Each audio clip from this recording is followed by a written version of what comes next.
April is National Poetry Month, and I'm honored to be in the house with two phenomenal poets. Miss Linda Bess. What's up, lady? Hey, how are you? I'm great. And Curtis L. Crisler. Hey, how's it going? Gosh, I get to come out to play today. Come out and play. So I guess Warriors. I hear you. So I guess I want to start off with hearing a little bit about who each of you are, how you come to poetry, and then we'll just take it from there, okay? Is that cool? Sure. All right, go ahead, lady first. Okay. Well, how I came about poetry. I started writing when I was, 11 or 12 years old. And it was one of those situations where I just wrote in my room and hid my poems and never let anyone read them. And then time passed, and eventually I went to Indiana University at Fort Wayne when it used to be IPFW, and actually met Curtis. Yes. Yes, we are colleagues. Mm-hmm. Yes, that's how I came about poetry, and Mr. Crisler here, too. And I actually remember telling Linda, you have to say these poems. You have to speak these poems to the world. And I had heard her a lot in classes, and we met a lot in going over each other's house and stuff. We had this coterie of people who were other poets and artists and stuff like that. And so we had a connection. And I remember actually outside of what's Liberal Arts Building now, telling her, you have to say these poems. No one's going to say them. It's your voice. And she's like, I know. So, Wait a minute, you were shy? Yes. In a certain way, yes, I was. Oh, my goodness. she was always like a go-getter, doing her thing and all that. But at certain, it's kind of like Prince and Michael Jackson, If you talk to them outside of being on stage or in the studio, it's like, what's wrong with you? And then you're like, who is that? Okay. And they just, it's just how some people are. That's natural then, for some to be either very outspoken in front of people or either recluse, Mm-hmm. So, I still have the same thing going on with my kids. The number one thing before death is public speaking. That they're afraid of? They are afraid of. Mm-hmm. I say, you would rather die. And they would say, yeah, I can give you 10 ways I can die right now. But to get up in front of the class or whatever, that's the hardest thing for them. It is hard. Yeah. But you have to just push through it. Yeah. And you are very encouraging, Curtis. Well, thank you. I try to be, And I say, if it's something that you're down for and you like, then it's going to be easier to address compared to if it's something you're not too, connected with. Mm-hmm. Mm-hmm. Did you share how you came to poetry? Oh, well, I can take it back to 4th grade where my mother helped me with my first poem for Black History Month and it was a poem about Jackie Robinson. And from that point, I was writing poems here and there, and I had a 3-ring binder by the time I graduated high school that I would just add poems to. And like she said, we met in Dr. Calamars's classes, and there was like 6 or 7 of us that was always taking George's classes. Mm-hmm. And that's That's it, huh? Yeah. And Confluence. We worked on Confluence together. Confluence is the What is that? It's the journal magazine for PFW. Okay. So they do poetry, fiction, creative nonfiction, and artwork. It was going to go completely under, but we saved it from the ashes. Yes. She was the editor. She was kicking butt. I thank you guys so much because when the call went out, I would love to do something for National Poetry Month. Mm-hmm. You guys just like bam took it in. I'm like, oh, I'm so excited. So thank you so much. Thank you for having us. Wow, Definitely. So Curtis actually shared with me, and I don't even know what you call it, a type of. When the way you explained it to me, I put it in my mind like call and response. Yeah. Basically, that's what it is. So I'm excited to hear that, Yeah. and I'm going to jump in whenever I can if I feel bold enough. But Okay. But before we go there, like I said, I'm going to come out to play. I want to start with on air. Mm-hmm. which is a poem I wrote, and it's about taking a lot of what the DJs have shared, the WEOT DJs have shared, their thoughts of what community radio is to them, okay? So I call it On Air. You bring out the voice in me, the intoxicating feeling of caressing the mic, voice in me, the hello, here I am, voice in me, the it's your thing, do what you want to do, voice in me, the timid, I'm not sure, to the bold and beautiful, voice in me. You bring out the poetry of the music, voice in me. The I'm tired of the same old song over and over, voice in me. You just simply bring out the voice. The if I hear one more commercial, voice in me. You bring out the Jesus Christ is the answer, voice in me. Music is the medicine, voice. You better know Black Lives Matter, voice. Rock and roll for life, voice. Working with people about their working life stories, voice. Organic music by the people, voice. Let me take you on a journey of the music back to the past, voice. Opportunity for marginalized people, marginalized voices to come together and speak, voice. You just simply bring out the voice in me, my voice. All right, Nice, all right. thank you. There you go, jumping in there like that. I came out to play. Okay, you guys Okay. just take the floor. I'm So, excited. I'm gonna take that and how they say, you know, how people have to be woke now and all that. So this poem is called Awake, and it's playing off of what that just did. Awake. We barefoot on this red plot, so in need her hips and thighs, tender with her old loins. See, she our young days, we her blue skies. On the eve of surgery. So it's the knife again. What a familiar cut, just in a different spot, just in another place that you crushed. Your spit and words greased the bone just right. I picture you alone with serrated intent, with adjudication, with the gavel poised, narrowing the sentence, hollowing the seat of your self-proclaimed throne. I throw a stone into those gears, jam up your prayer, loosen those beads, wax the consonant to dull the psychopathic lament of the choker you call a rosary, and whisper the hailstorm upheld, the claim you genuflect, the gullet you vomit into cream carpet, a stench the color of Merlot, your ceremonious return to a skeleton that, not unlike anyone else's, will fade to dust. What power one has but does not over the rate of decomposition, over this life or that one, over blood coursing, over skin shedding, over memory stolen, like all the dollars earned, then spent, or maybe given away in trust. Poet Juice.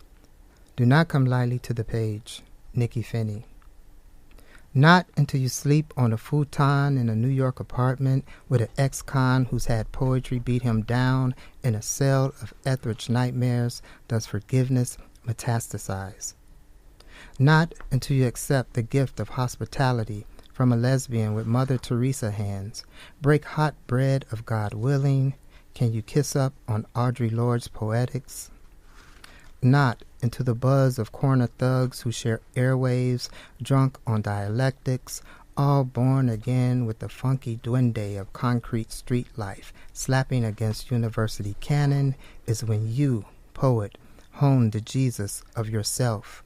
Fight for the only name you own, call the beat down to quench the dry throat of reputation, letting your every line on its mule, your swagger salivating your brainstem, thirsting.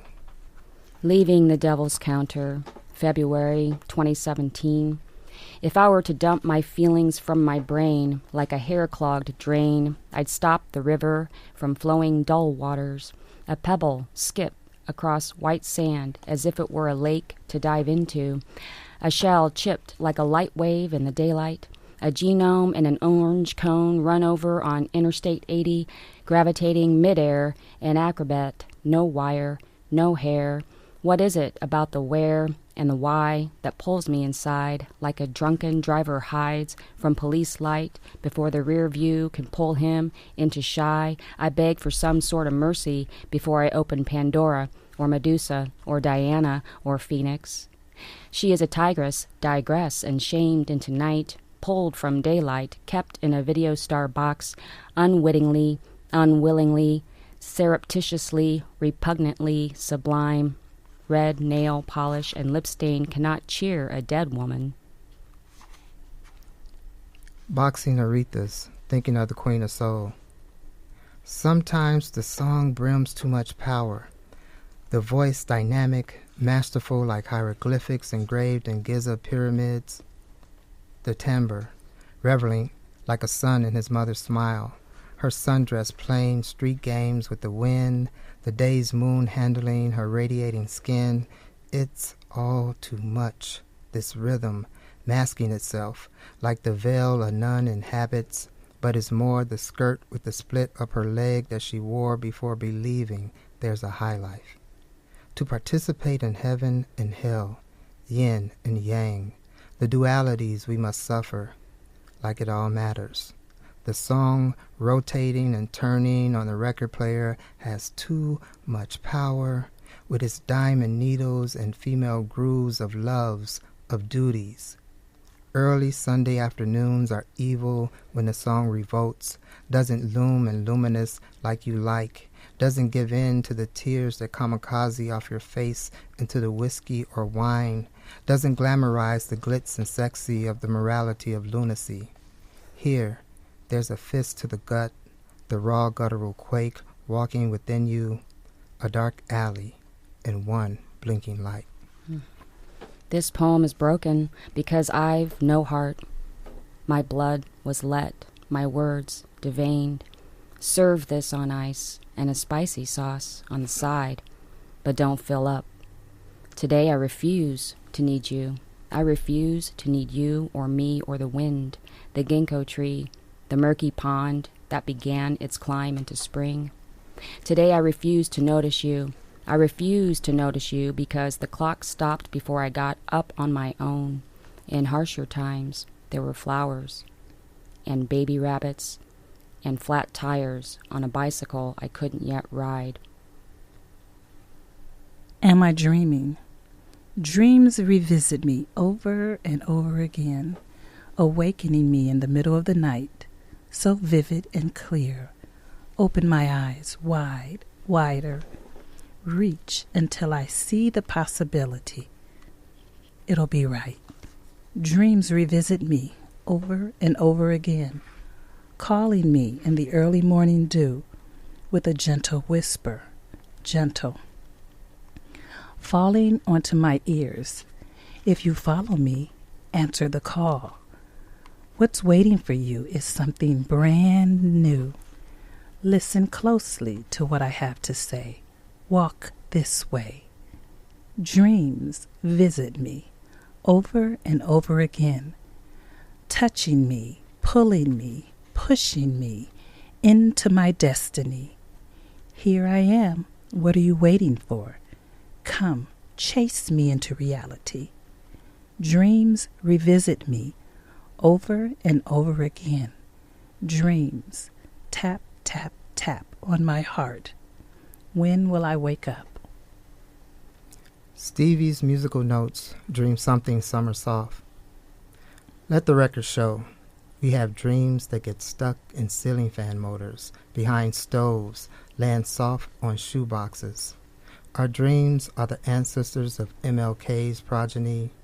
Think God letting folks in on his TOL plan before he imbibed on the call and the response, the light and the dark.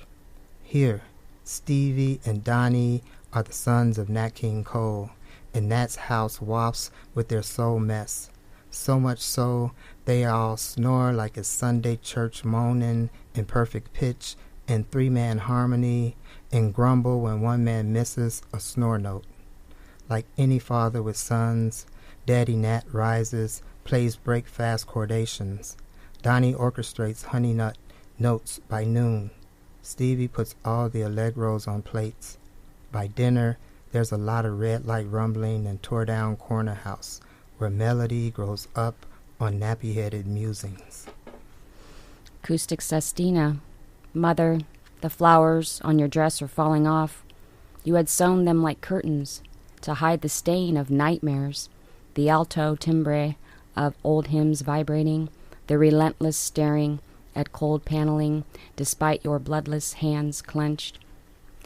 Who do you see there, clenched into prayer, humming melodies, every key off? Are they dressed in another language, a panel of light keepers keeping your verbs curtained, conducting limbs into a cross, vibrating your insides out so that what is day is nightmare?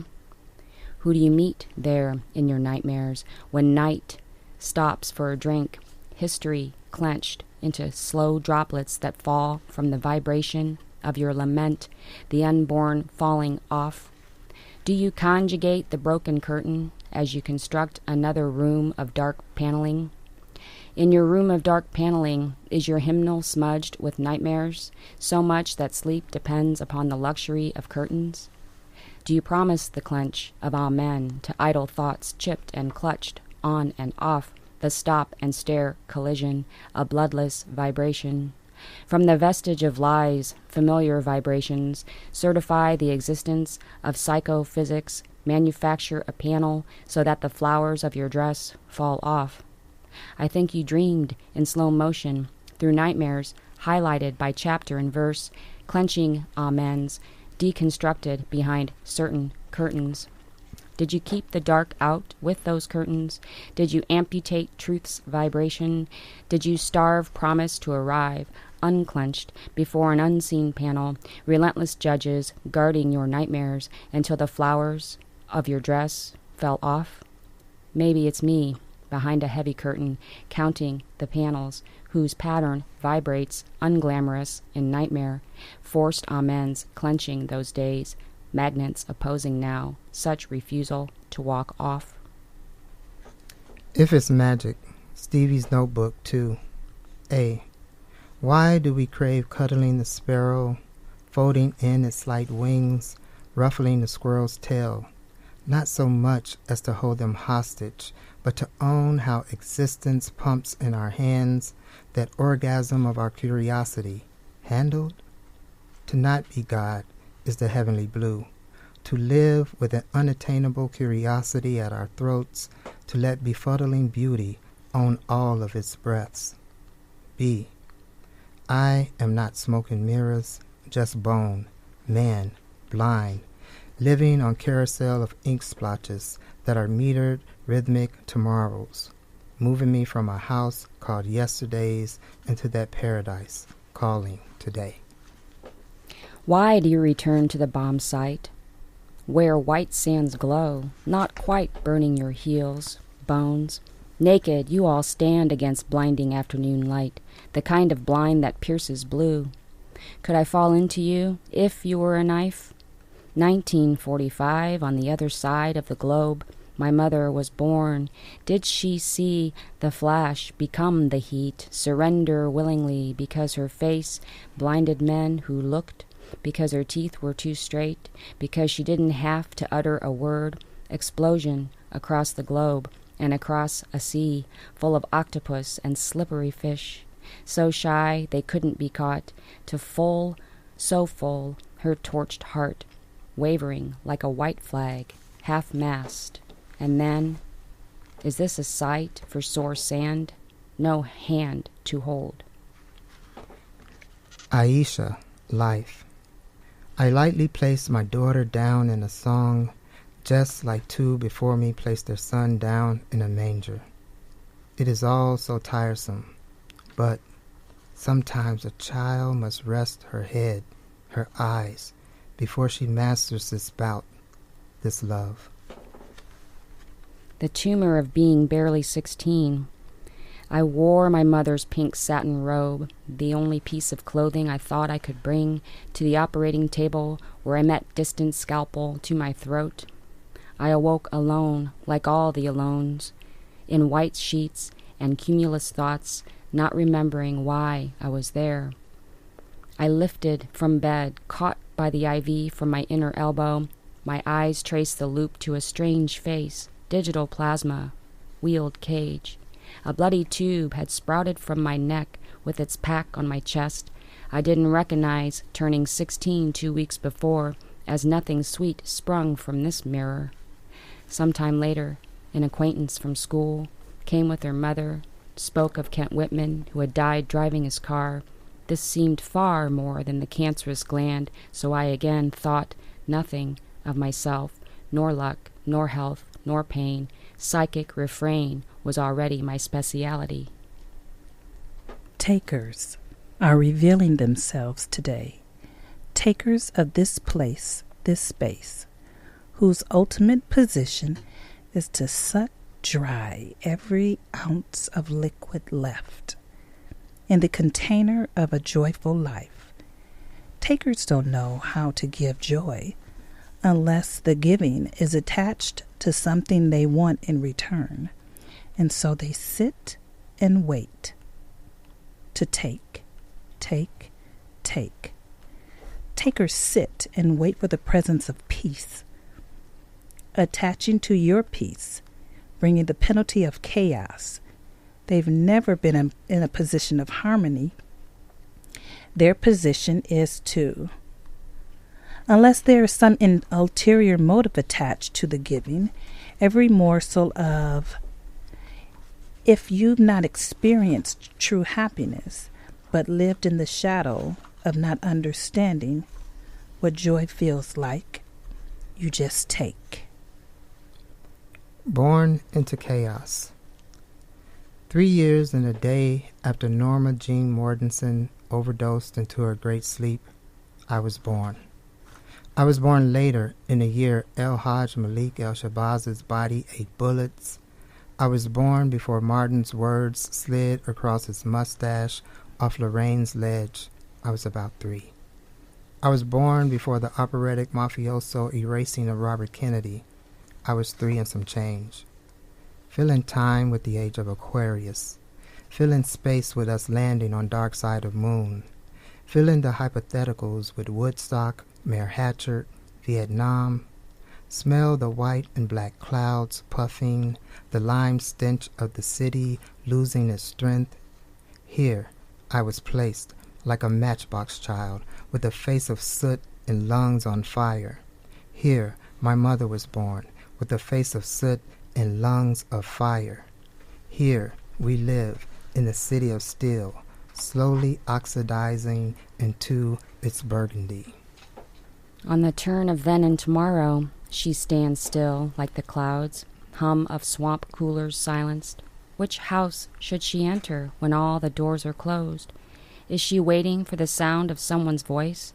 Is she calling brush or bird to comfort her? Air still all around her, even her shadow holds its breath. Do her hands tremble at the thought of knocking at his door? Has she walked for miles on desert floor, only to stand still, despite her thirst, despite the grumble from her stomach, despite the rise and fall of her chest?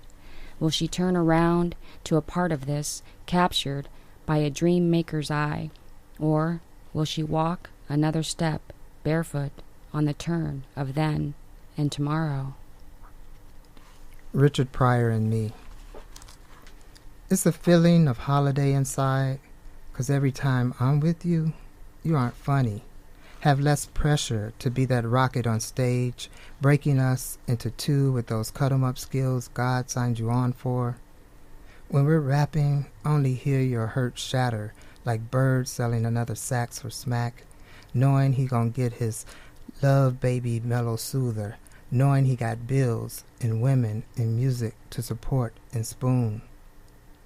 When it's us, rich, rapping and talking about how bad got us in trouble growing up, we'll both tell each other we didn't have to follow bad, but he had a way of getting into us gut.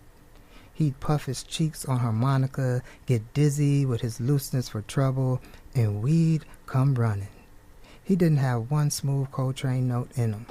Nah, he played a cutthroat crossroads sweetness, and we loved to chat and shoot our wads with that fallen angel, 'cause we knew if he had bones, they'd rattle like ours, and he loved the pain he'd feel for being human. Unlike us, scared to love big, to follow our insanities.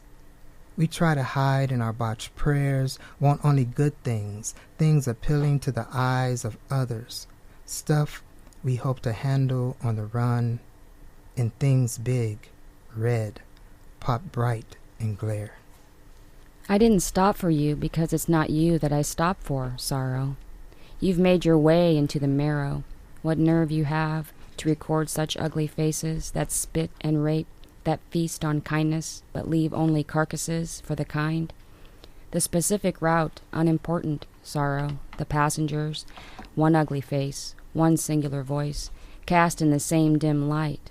Why do you make your bed here, when this house, condemned, I burned to the ground, resilient through heat waves, freezing winds, downpours, falling leaves, stripped concrete, cracked paint, crushed teeth, ground down to 2 syllables, your details no longer significant, not even to me.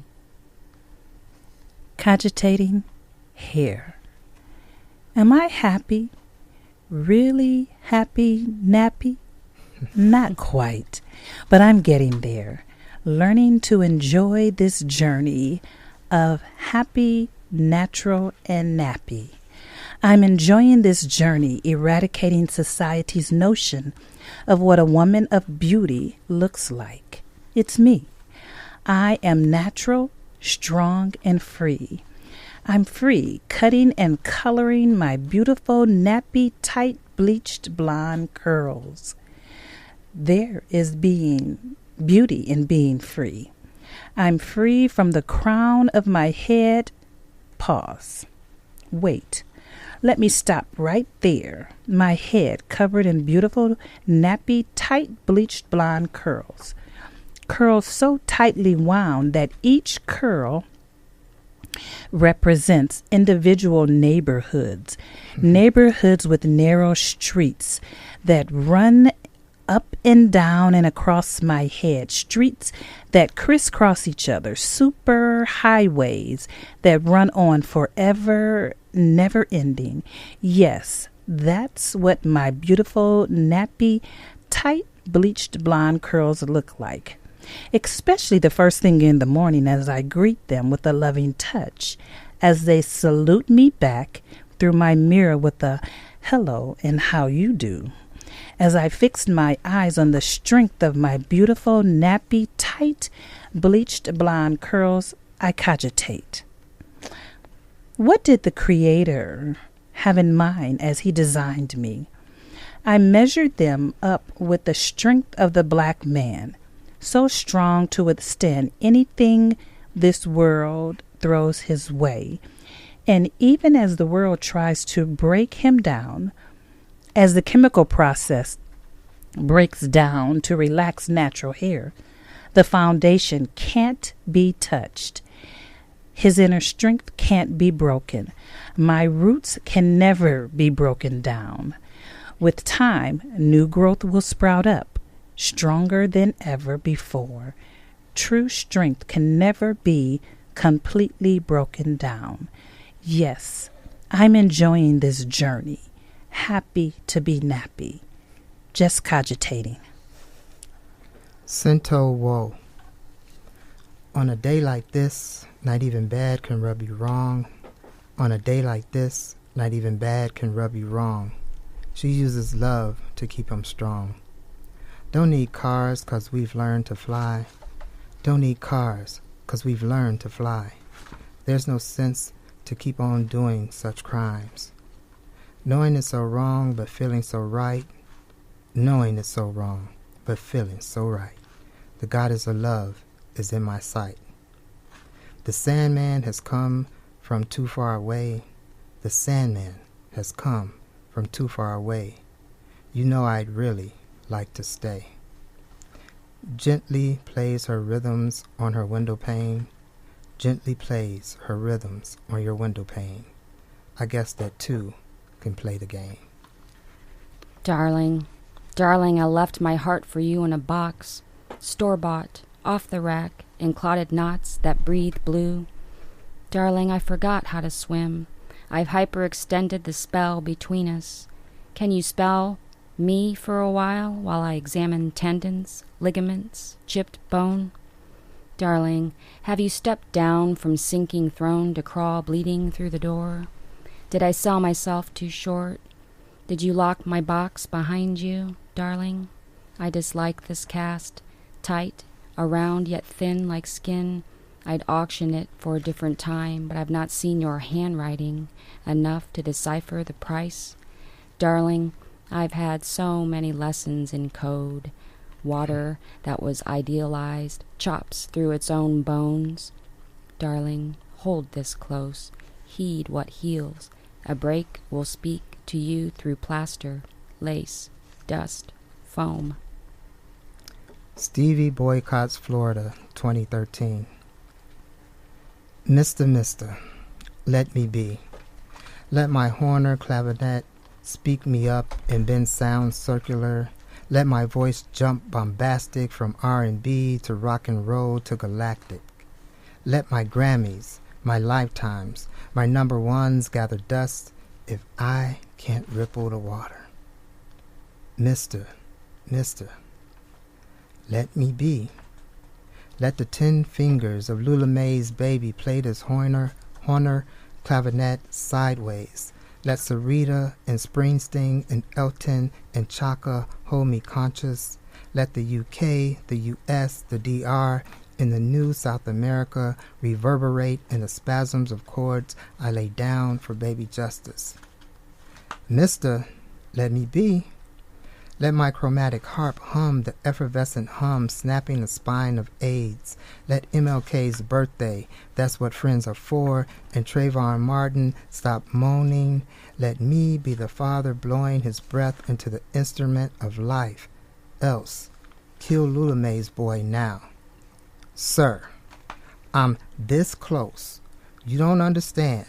I got speared in the forehead and beat death down to raw. I swear on Lula Mae and my children and Mandela and the word movement. If you don't want to throw down with a blind brother from the past, present, and future, one you can never see coming, just throw up your hands. Please, throw up your hands. If you burn bridges for a minor infraction, be careful, I should know. The water muddies more as time concedes, its harrowed rowing toward the heart. No moat from any army of love. Maybe a boat, but only one oar. Maybe 3 out of 4 chambers flow, but edema sinks the soul. Maybe gender kills the hope. Maybe painkillers kill the pain, kill and whole. Because of love that river flows, and will find a swallowed stone. Love doesn't adjourn its own gavel, nor court its own face. The mirror isn't woman nor man. It deliberates alone. Regret so often my throne, despise for what I've known, reprise in every broken record bone.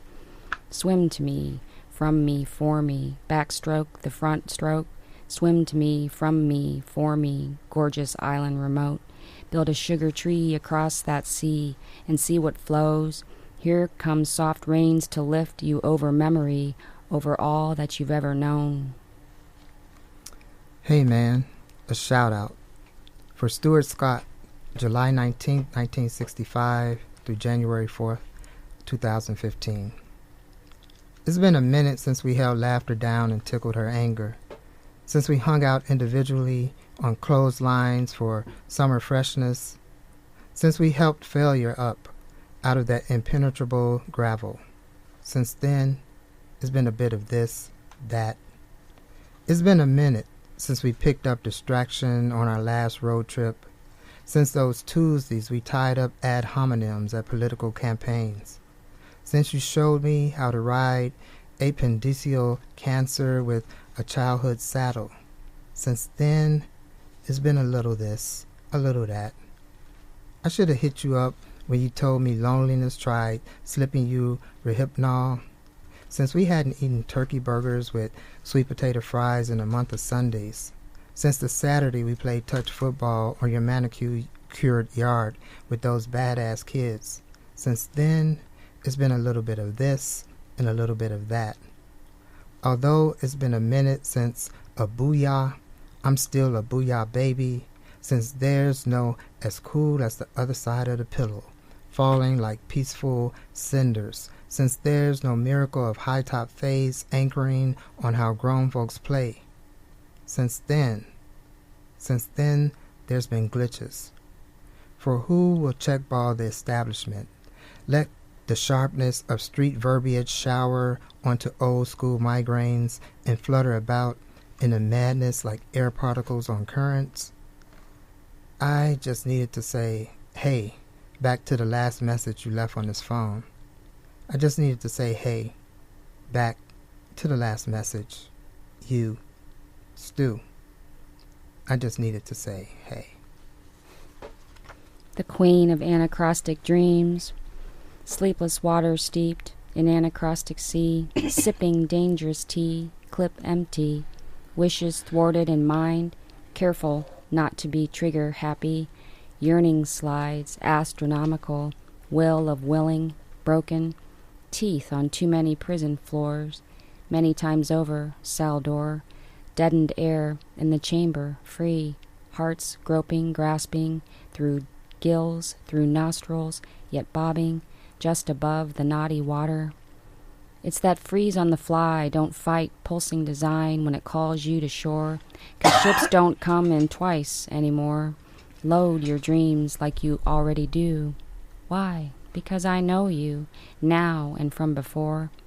Your armor deflected all and any shrapnel, despite your tired horse, despite your thirst for over 3 days, despite lost sword, despite your relentless searching for me, over plains, over barrels, through tree lines, what you might do with this relentless searching for me, to bust from the prison of self-doubt, from your fear of fall or fail, from comfortable arms at your side, over your shoulder, in your breast pocket, across your blanket, starting to tatter, when you envision your stock disappear, despite this cool water, washing not just over you, but through, like an archer's wet dream. So she seems untouchable, an anomaly, this woman who strikes the navel and kisses your cheek, almost too close, but accidentally, you turn closer, closer, then find, mended, the unraveling, bloodstained, stifling, strapped, cuffs, linked, sailing so comfortably around your cold shoulder that no one burns the iris it touches with prismatic benevolence, pragmatic heartbeat, pulsing sea, drowning earlier meetings with the queen of anacrostic dreams. Gangsta love, for all the Jean-Michel Basquiats. I wouldn't want to know you on drug days when you were in a stupor of dumb thought and I had to clean you up. Take off the pissy pants and underwear, the vomited on t-shirt your moms gave you that's too little, but it's love, the discord of language you spat out like a Tourette-induced aggravation. I wouldn't want to know you on the mad days where you throw paint against old canvases and let the music of Vivaldi or Grandmaster Flash push you into locomotion because critics critiqued you all wrong. I wouldn't want to know the man who couldn't put the love on his woman and was always kicked to the curb with her abusive foot to the groin reverberations of letdowns. And on any given moon, I would sit by the bed while you slept off the voices, look into world of your paint splatters, love you back to raw. Hey, I know you. I know that face. I've seen that to many faces, including mine. What happened? Did you lose someone close? Did you get used to the everyday that person was around and then something happened? Was it just an ordinary day otherwise? Maybe it was a button on your shirt that fell away. I know that look. I feel what you're feeling. Maybe I need that stuff, too, after heartbreak. That feeling, that carving out of the lungs, that gulp you can't swallow that stays an inch above the sternum, that breath you can't quite catch because you forgot to inhale. Those words that won't form because you forgot how to talk. Those sounds, nearly inaudible, that are like the echo of an old screech. Those thoughts that are like year-old dust that seem to accumulate almost instantly. You know what stuff I'm talking about, right? I know every adult over 20 knows, and you look like you're well over the legal age to die, let alone drink. Yeah, give me some of that stuff, so that I can remember that what you and I have is something to love, something to appreciate, that smiles ought to fall from my face like soft rain off Puget Sound, that maybe I should add a little hop to my walk. Tell me about that stuff, and how you felt it. What's it mean to you? Fruit. There is yet fruit to be picked from your branches. Each branch yields bountiful fruit. There is fruit of your presence as you move slowly through the room. I learned the importance of taking my time. Your presence teaches. Enjoy every step of getting to where I am going. There is fruit of your face, eyes that shine with a twinkle of light filled with love. As I gaze deeper into your eyes, I see a life of unconditional love and acceptance. Your branches yield the fruit of wisdom, a mouth that forms words of direction and guidance, protection through a path well traveled. If I place myself peacefully under the wings of that wisdom, that branch will shield me. Your presence yields fruit of memories, branches of tale upon tale of a life well lived. Limbs of different textures, shapes, and sizes, joyfulness of a family, friendships past and present, births welcoming new life, heartaches of letting go, memories of utmost care. Ah, yes, there is yet fruit to be picked from your branches, fruit clutched close to the heart. Fruit man. Get your peaches, fresh, ripe peaches. We go to where he sets up, in his old station wagon, leaning because of her female problems. She hurts more than 2 lifetimes for station wagons, and he is older than her. The fruit man is blacker than shut eyelids and a little mo. He has veins, so many that they look like tree roots wrapped around his arms. He got dentures working and crusty lips cracked from the sun, a working man. We smell his sweat mixed with a chop of cigar, waft of fruit and vegetables. He is a working man. And men that don't work still buy his food. They might buy us a peach or a plum, or if we don't have money, the fruit man will let us taste his white grapes or push us to the side with grandpa force. Give us flesh yellow peach so no one can say he's old. Money comes so fast when the fruit's sweet on the throat. We'd ride in his open wagon for a few blocks, say hi to everyone jealous of us, 'cause we were the man who knows this life from his insides to its out. Inside the Black Temple, Burroughs, Margaret, or William, who's represented, who isn't? Statistics can say anything when they escape the right lips. Why can't I meditate in bed until I become one with it?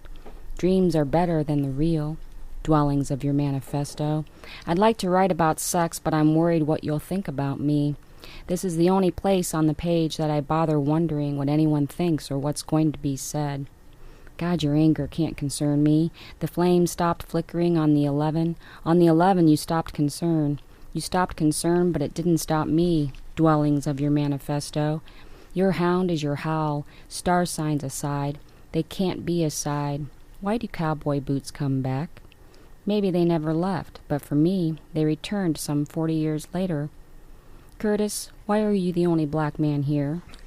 I'm not great at naming cats, like you aren't at naming dogs. Dwellings of your own manifesto. crazy horse was never killed in battle because he had his words just right. Maybe I can say the same for myself. The battle's smaller, but life-threatening nonetheless. The near-death passes, a skydive with 8 knots of wind and a radio cutting out, bandaging the exhaust of an '89 Toyota when the blocks behind the rear tires broke loose, a flight down a crooked staircase after his 37th homicidal rage, dwellings of manifesto. But there are more. I think I need to return to the Black Temple inside the 7-page poem from 20 years ago, a 3-day standoff between me, him, and you. Magic trick. Making a song bridge for uncles and aunts. Babies feel rhythm's warmth coming from within the cavity of your mouth when you beatbox to get their bodies jumping while in your arms. They vigorously reach inside, up to their elbow, wondering how to capture the highs and lows. It's like them hungry hippos who want all them marbles. No, it's like them frenetic crocodile trainers who embodies there's no life unless our hands are tickling the tonsils of reptiles. Or maybe it's the nephew's passion for that last bite of sweet potato pie you pilfered and peeled into your mouth. It's that the niece saw it, and she wants it more. Knowing booming taste of pie crust, married to mama's 3 generations of homemade filling, can get her slapped. Nieces and nephews double take, eyes jutting at how you make music transparent from within your talk box. You feel their fingers wiggle, reaching for trebles all over your taste buds, touching molars and tonsils, the upper ridge of the soft palate, testing your gag reflex for bass, until both of their hands grab the top and bottom row of teeth, wanting to stick their head within, like old lion tamers. It's all in the eyes. When children look back at you, baffled before smiling again, before you bring hot beatbox back, laying down how hip-hop births its on and on and on. Broken wings, you see, or so they appear. Not broken at all, just stifled with fear. Until you came, until you taught, until our paths did so crossed. Call it karma or call it Christ. What's unmistakable is the impact on my life. As you propped up these wings, I doubt if you knew your presence, your strength, allows my purpose to shine through. Fear of what others think, fear of what others say. Your presence, your walk, helped strip all fear away. I'm going to London, where the poetry flows, where the capitals are global, where the etymology is uncertain, where the phonology is long, where the clocks are famous, where the rivers stretch their fingers. I'm crossing my fingers until they bleed into London. There I'll be among the famous and read traces of poems, infinite, and where dreams dust diamonds and a song is born but already remembered.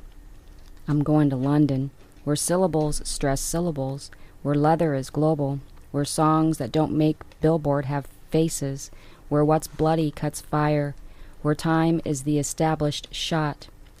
Will you meet me there, in London? There, time knows itself well.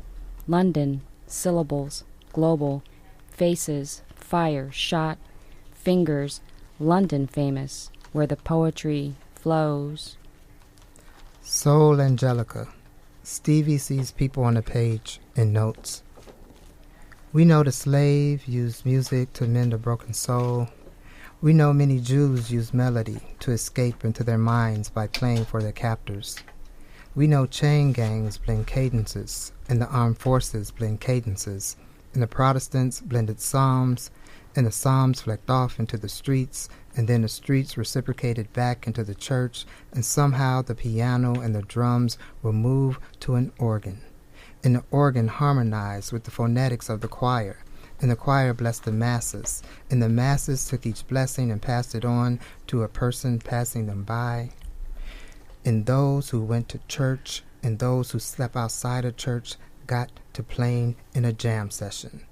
And this junkyard band, with their spoons and grates and jugs and pots and pans, were heard by the Almighty on high, and this was the bestest church jam he had ever heard. So he brought Gabriel and the harmonics and virtues to see movement, and they wept for the first time, soul stung.